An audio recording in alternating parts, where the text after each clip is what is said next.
Welcome to Train Signal. You're watching a lesson on troubleshooting. Now, when it comes to troubleshooting, the very first thing I want to tell you is that being a good troubleshooter comes down to really understanding the methodology of troubleshooting. Okay, so now in this lesson, we will take the time to go through some common troubleshooting issues that you might come across, but the reality is that that's just kind of a little bit of spinning our wheels.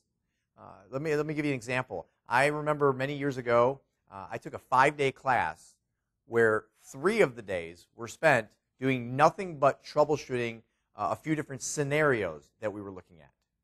And by the end of that class, what I can tell you is, well, if I ever come across those few scenarios, I know what to do.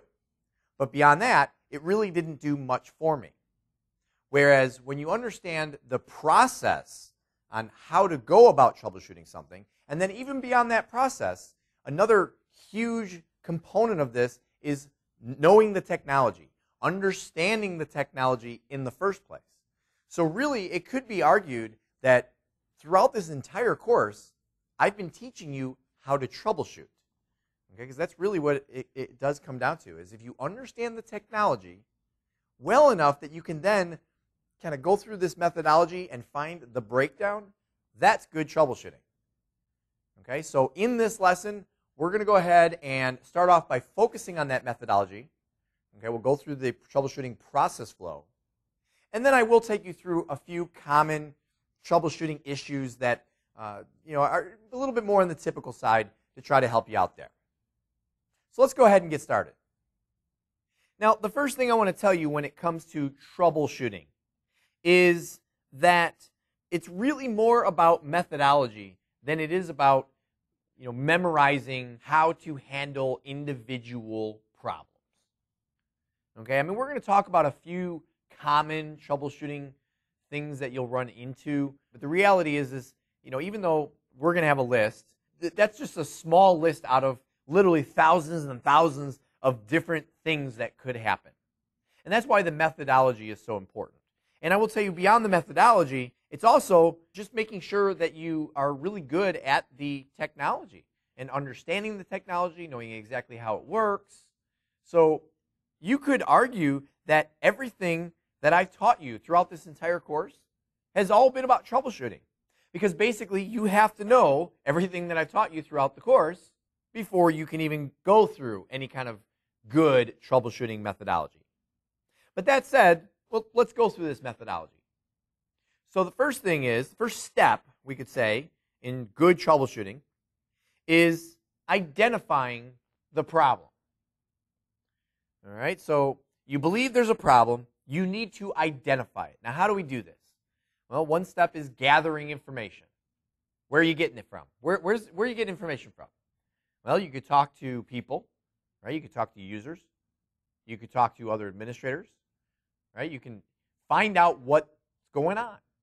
You can go to different logs, right? You could physically look at the computers and see what's wrong with them or see what's been logged in the way of issues.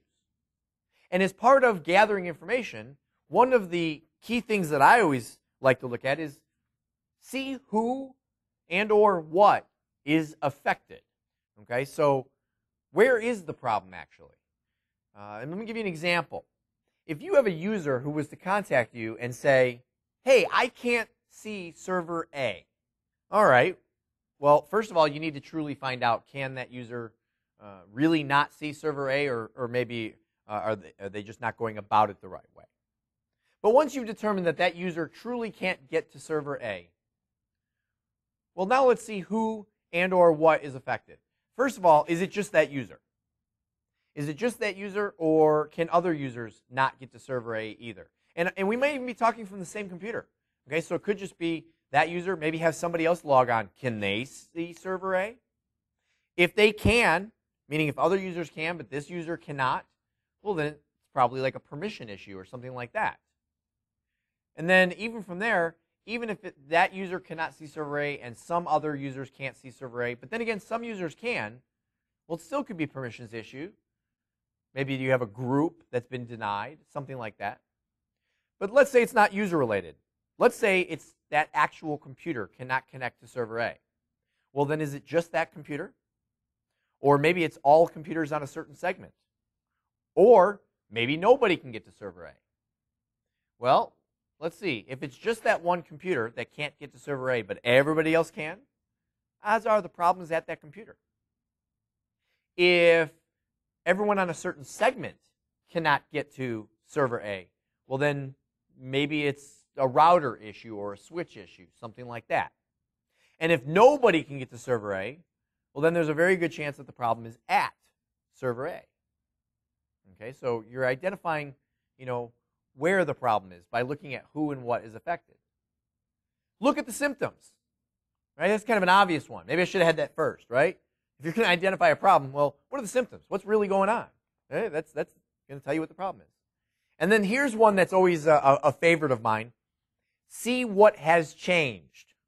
One of the problems that we have as IT professionals is a user will call up and say, I can't see server A. And the instant response tends to be, well, what'd you do? And the reason we give that response is because we know that if things were working, they don't just magically stop just for the fun of it. Okay, there's usually a reason. And that reason means something has changed. So we don't mean to be pointing a finger and say, what did you do? It's that we're trying to figure out, well, what were you doing, or what did you do that may have changed? Like what else did you do that may have caused a problem? We're looking to see what changed because we know something pretty much always had to have changed for there to be a problem. I mean, that change could be as simple as something broke, but there's a change. So look and see what that change is. Once you have identified the problem, from there you want to look for a probable cause. Right? We were just talking about change. Very often if you can find out what changed, well, then there's a good chance that that's the cause. And you can find out by maybe changing it back. And here's the other thing I'm going to tell you when it comes to looking for probable cause. There's a number of times you're going to hear me in this lesson say, oh, here's another one of my favorites. And this is one of them. Always look to the obvious first. As IT professionals, we tend to be alarmists. It's in our nature. It's in the mindset. We get very bored. We want something new and exciting. That's part of why we got into this, because technology is always changing. So that's fun and exciting to us. So when there's a problem, we tend to go, ooh, this is the big one. This is the one that I am going to become famous. It's almost like news reporters. Every time there's a news story, they go running like it is the biggest news story ever because they think this is the one that's going to make them into the big time if they're the first one to report it. Well, we tend to feel that same way. So what happens is we tend to overlook the obvious. And I will tell you that 99 times out of 100, when there's a problem, it is exactly what it looks like. Okay? In other words, it's exactly when you see a problem, you go, oh, it looks like that computer is turned off. Yeah, it probably is. So hit the power button and see if you can turn it on. Don't assume, oh, it's got a blown power supply or motherboard. Oh, we're going to have to go get a new computer. Oh, I'm going to have to rebuild this thing. Just try hitting the power button. I've done that many times with monitor issues. People will come up to me and they'll say, you know what? My monitor went out. And I'll walk over to their desk. And I'll hit the power button. Oh, did you realize it was turned off? Right? That's be like they come in the morning, and typically they don't turn it off. These days, most monitors go to sleep. So they just leave them on, let them go to sleep. They come in, they move their mouse or hit the keyboard the next day, and boom, it turns on. Well, maybe the cleaning person came through and hit the power button. Turn it on. And if that doesn't work, maybe it came unplugged. Just plug it in. Don't assume you're buying a new monitor. Don't assume it's a big problem. Go for the obvious first. So I don't mean to kind of dwell on this, but I'm telling you, this is one of my favorites because it is one of the biggest problems that we have in troubleshooting, is that everyone looks past the obvious. A really good IT professional will look at the obvious first and then go into the deeper problems if the obvious doesn't fix it first. Now, once you have an idea of, right, you've identified the problem and you think you know the cause, you have to ask yourself, can I handle the problem? Is this something I can deal with? Do I have the knowledge and the empowerment to fix this problem myself. Because I will tell you that part of being a great troubleshooter, and this again, this is one of my favorites, because this is always a problem, is if you want to be a great troubleshooter, you have to know what you can handle and what you cannot handle, and therefore needs to be escalated onto somebody else. I want you to think about a time that you called into a customer service department and you presented a problem. This doesn't even have to be technology related. It is easier to relate with if you think of technology. You know, maybe it was a problem with your cell phone or with your cable service, your TV at home, or something that is technology related. But you called into a customer service department and you got someone on the phone who you were very impressed on how helpful they wanted to be. But when you got to the end of the phone call and you just wasted half an hour with this person before they finally transferred you to somebody else, and then that somebody else in 2 minutes time fixed your problem, aren't you actually pretty upset with the first person that you just spent half an hour with, even though you were really impressed with them the whole time you were working with them, because they were so helpful and so professional and so nice, right? You thought you liked them, but then you realized they just wasted half an hour of your time when they could have realized right up front, this is beyond my ability. And if I just escalate this call to the other group who can handle it, this customer can be fixed in a matter of minutes. That's really the type of troubleshooter I want you to be. I want you to be the one who can recognize this problem and then recognize when it's beyond your capabilities and put your pride on the shelf. Don't feel like you have to solve everything. And I will tell you what, I am an absolute victim of this problem right here, in the sense that, no pun intended here when I say this problem, but the problem of IT troubleshooters being a little too overzealous. I'm a victim of that. I tend to be overzealous, and on occasion, I will end up having to apologize to somebody for wasting their time. I'll have to apologize that I tried to handle a problem that really needed to be escalated all along. So you really want to make sure that you know when it's time to pass the problem on to somebody else.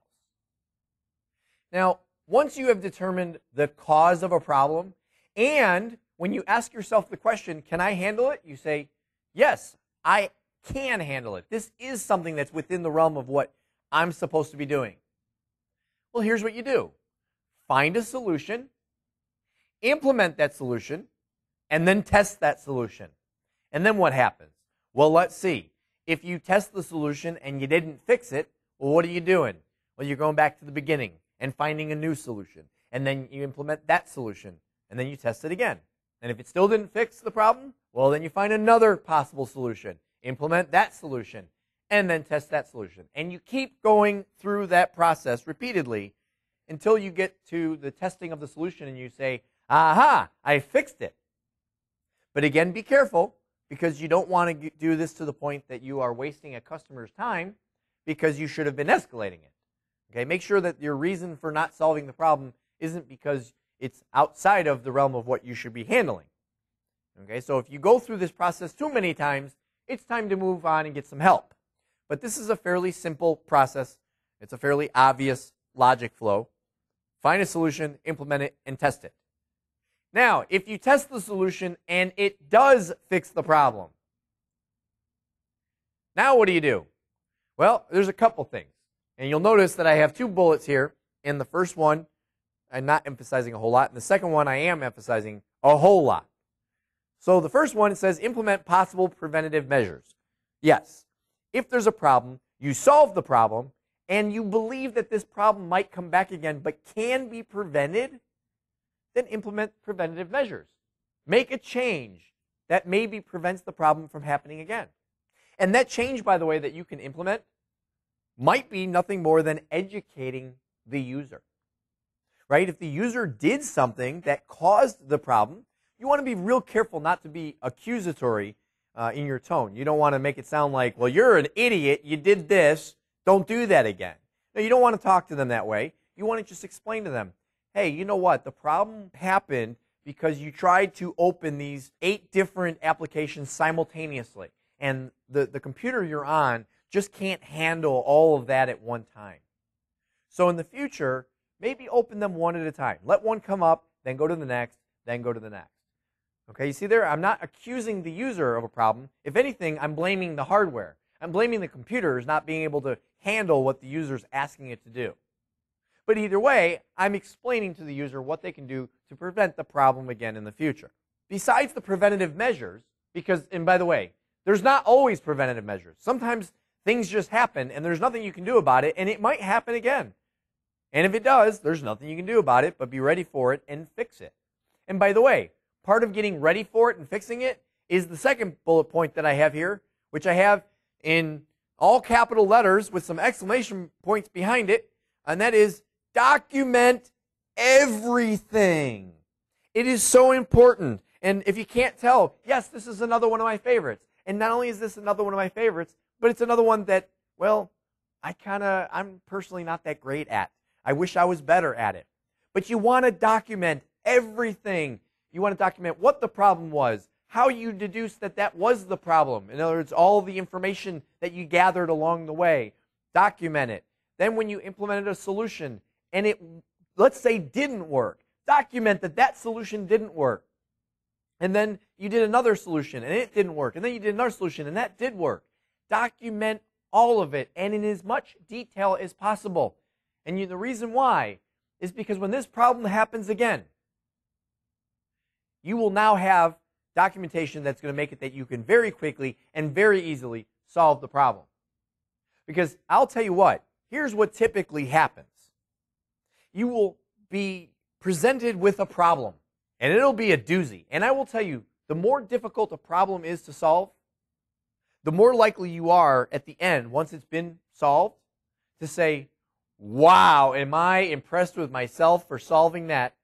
And I will never forget that. I mean, that was a once in a lifetime.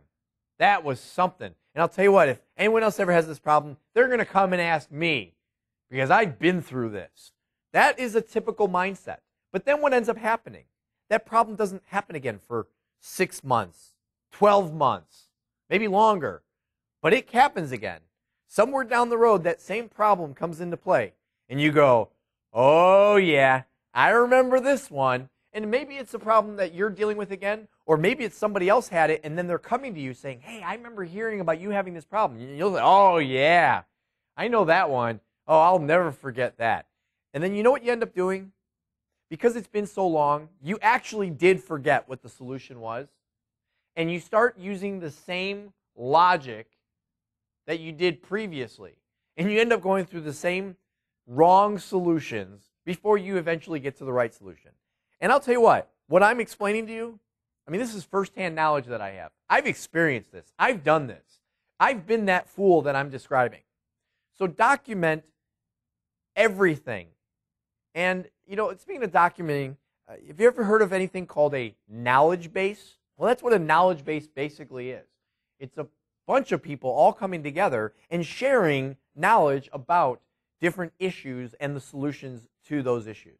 And there are internal knowledge bases that you'll find within corporations, but then there are also public knowledge bases which are out there. And an example might be if you're using Microsoft products, well, there's Microsoft knowledge bases which are specific to their products. Okay, and that's where those knowledge bases come from all the documentation. Now, the next thing that I want to do with you here, now that we know the methodology, is I'd like to go over some specific issues. Now, I'm going to tell you point blank, there's a certain reality that many of the people who are watching this course are watching it because they want to get certified with CompTIA Network Plus. And so what I did, rather than try to come up with something that I believe are the most common troubleshooting issues, I'm going to use the actual Network Plus objectives, and what you see on the screen in front of you are the actual wireless issues that they list, that CompTIA says are going to be on the exam as being common wireless issues. And here's the reason I'm doing this. As you may recall from the beginning of this lesson, I mentioned that there's not a whole lot of point to going through specific issues and then telling you specifically how to resolve them. I had a class like that once. I had a 5-day class on enterprise server networking, and 3 of those 5 days were spent on troubleshooting. And we went through different scenarios and saw how to troubleshoot them. When I was done with that class, all I knew how to do was solve those few scenarios. And take a guess how many times those specific scenarios have ever come up again in my career. It's going to be somewhere close to never. I'm not going to say never because, maybe once or twice. But for the most part, they were isolated scenarios. And there's so many thousands of different issues and scenarios that you can be dealing with. It's not worth wasting your time. So what I want to do is I want to go through these specific wireless issues and make sure that you understand what they are and a little bit about how you might deal with them. And some of this might even be a little bit redundant from when we were talking about wireless in the wireless lesson, because again, when you learn the technology, you by default learn a little bit about troubleshooting that technology. So when it comes to wireless, one of the huge issues that we have is interference. If people are having trouble connecting to your wireless network because of interference, well, you need to find the source of that interference. And we talked about that in the wireless networking lesson, as far as things like baby monitors, different surveillance devices, microwave ovens, and things like that that will create interference with your wireless network. And then also, if your wireless network is not configured properly, you can have it actually interfering with itself. You can have the different access points creating interference with other access points. Signal strength is another big issue. If you don't have a strong enough signal coming from your access point to make it to the location in your office where you need to have people connecting wirelessly, well, then you have an issue. It could be just flat out configuration issues.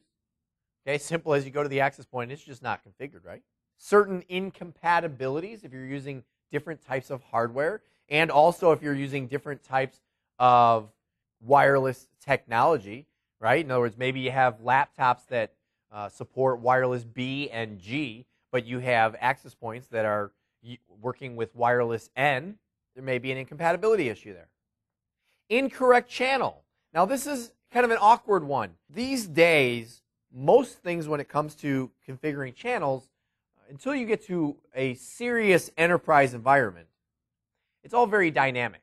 And even in the enterprise environment, there are more and more companies now that are coming up with dynamic functionality in enterprise level stuff. But I will tell you that if you are in an environment where you have to manually assign the different wireless channels, you have to make sure that you're very careful so that you have your wireless network laid out properly and you don't have overlap with the wrong channels. Latency is another issue.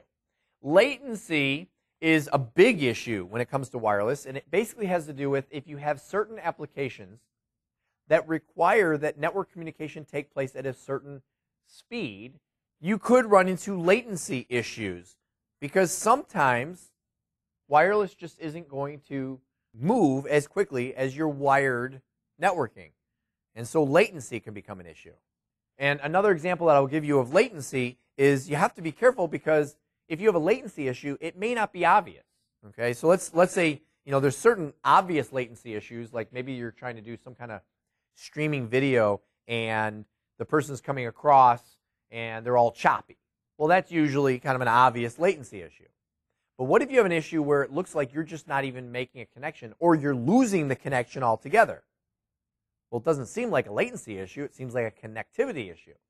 But it could be a latency issue if you're losing the connection because there's a latency issue and things are taking too long to get to where they need to be. We could have encryption type issues. Right? We learned about all sorts of different types of encryption as far as WEP and WPA, WPA2, 802.1x. You may not have the right encryption for whatever your wireless needs or capabilities are. Signal bounce is another one.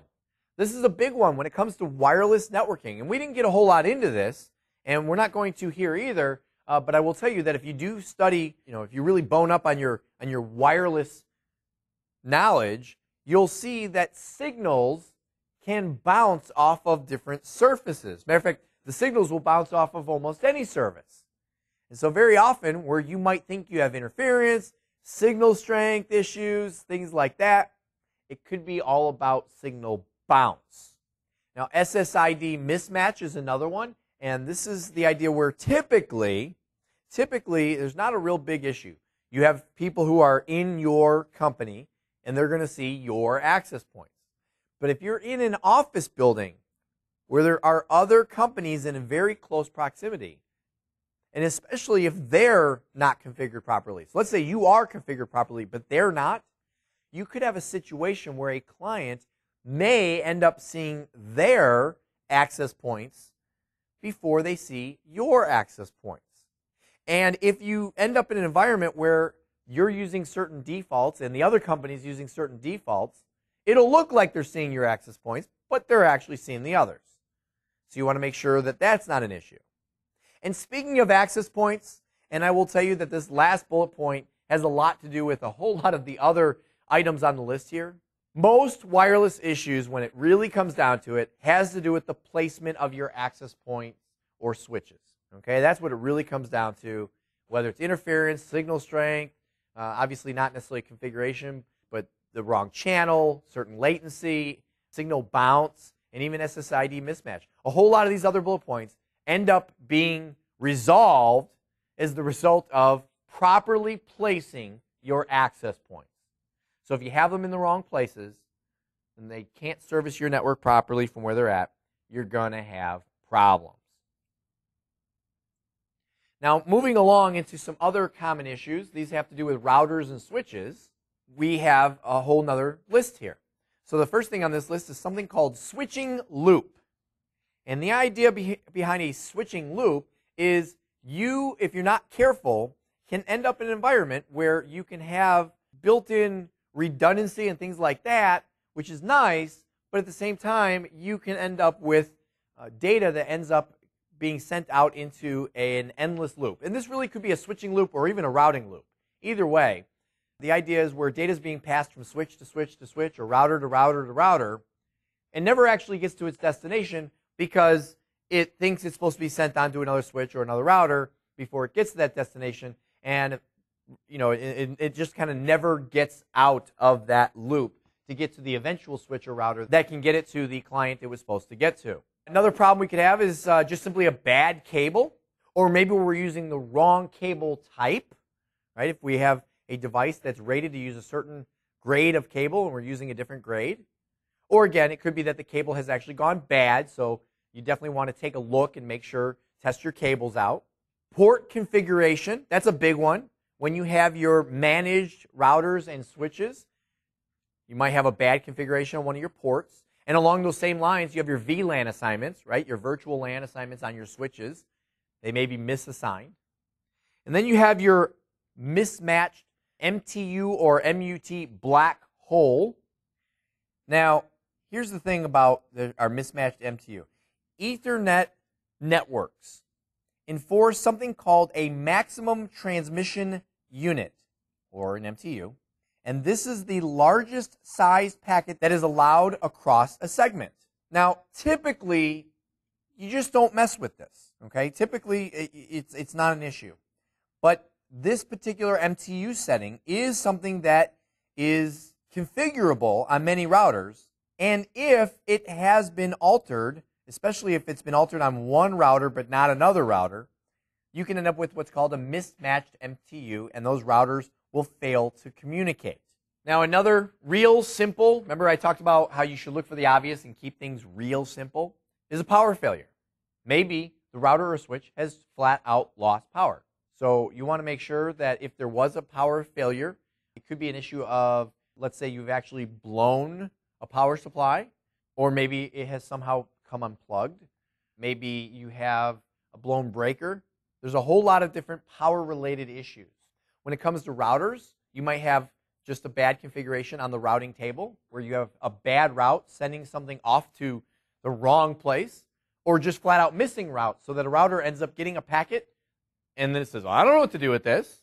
Now next I have something here that says bad modules, and then there's all these letters, SFPs and GBICs. Well, what those stand for, to be specific, stand for small form factor pluggable, that's the SFP, or Gigabit Interface Ethernet Converter. That's the GBIC. Okay, so just so you know what those letters stand for. But what are these? These are basically, I guess the easiest way to describe it would be they're like expansion cards that go into expansion slots on certain switches and routers. Well, these expansion cards or these modules can go bad. Now, the last 4 items here, I will tell you are, they all kind of go together.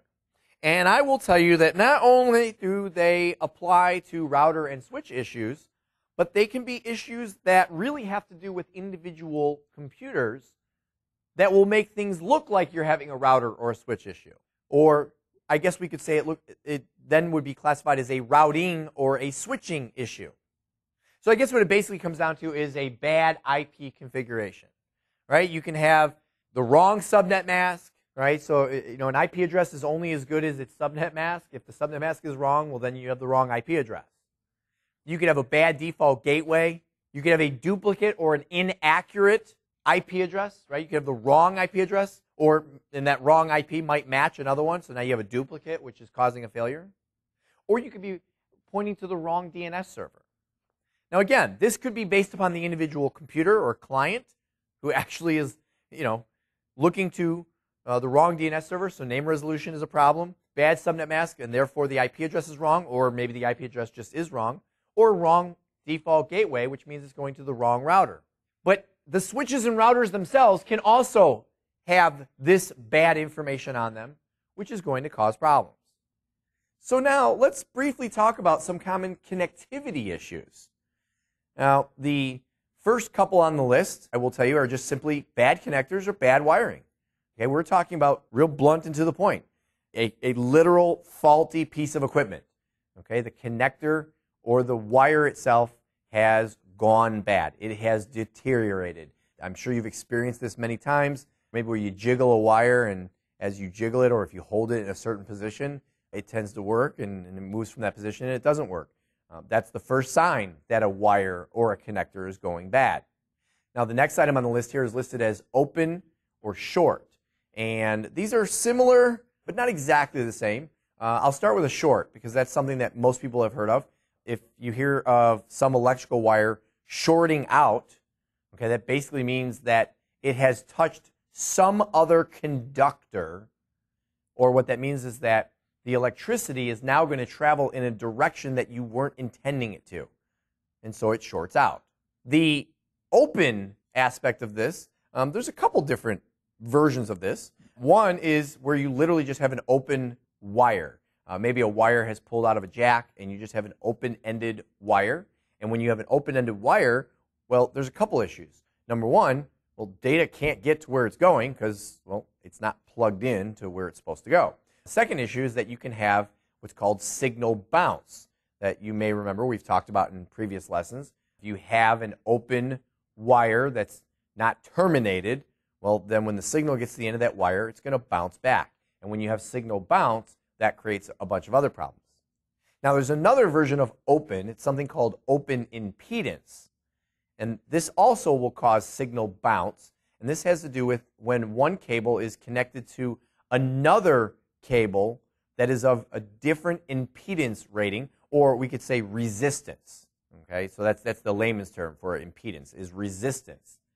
And when that happens, when the signal gets to the end of the one wire and the beginning of the next wire, and it has a different impedance or resistance rating, it runs into a problem, and very often some of the signal will bounce back, if not all of it. Now, the next couple issues, split cables and TX-RX reversed, these both have to do with how you are terminating a wire into its jack. If you think back to the lesson where I showed you how to terminate a Cat5 cable into an RJ45 jack, you remember that I talked to you first about the EIA-TIA 568A and B specifications, which show which colored wires are supposed to go into which ports, which of those 8 ports on the RJ45 jack. And I made a brief mention that theoretically you could take those 8 wires and put them into any order as long as you had the exact same order on the other end if you were making a straight through cable. Now, although that's theoretically possible, it's not technically correct. And I mentioned that back then, that technically you have to follow the 568A and B specifications. And the reason why is because if you were to just randomly take the 8 wires and put them into the jack and then go ahead and match to the other side, so you theoretically have an acceptable straight through cable, you could end up with something called split cables.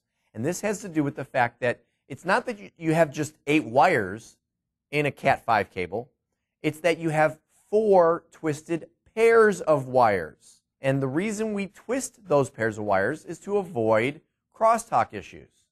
So if you choose to just randomly stick those 8 wires in the order you want, you could theoretically have an issue where data is traveling along 2 different wires in that cable at the same time, and they're going to interfere with each other because that data was meant to be part of a twisted pair, and you made it part of 2 separate twisted pairs. So that's split cable issues. The TX-RX reverse issue is, well, that stands for transmit and receive. And this basically has to do with if you were supposed to be using a straight through cable and you used a crossover cable, or vice versa, that means that you have reversed which wires were supposed to be transmit and which ones were supposed to be receive, and then you have an issue there. The next couple issues on the list here, again, relate to each other. We have dB loss and distance. And here's how they relate to each other. dB loss is the same as another term that we've talked about earlier in the course. And it's something called attenuation, okay, which is where you have the loss of the strength of the signal as it travels along the wire. And you may remember, when does this happen? Well, it happens if that signal has had to travel too long of a distance. Okay, so that's how these relate to each other, is you're going to have dB loss if you've attempted to create a cable that's longer, and therefore the signal has to travel longer than that cable was expected to be capable of taking it. Now, the last 3 on the list here, again, I think are all related to each other. We have cable placement, which I'll tell you what, there's 2 issues you can have with cable placement. The first one is if it's been placed in an area where, let's say, people are stepping on it or chairs are rolling over it, that's obviously a potential issue.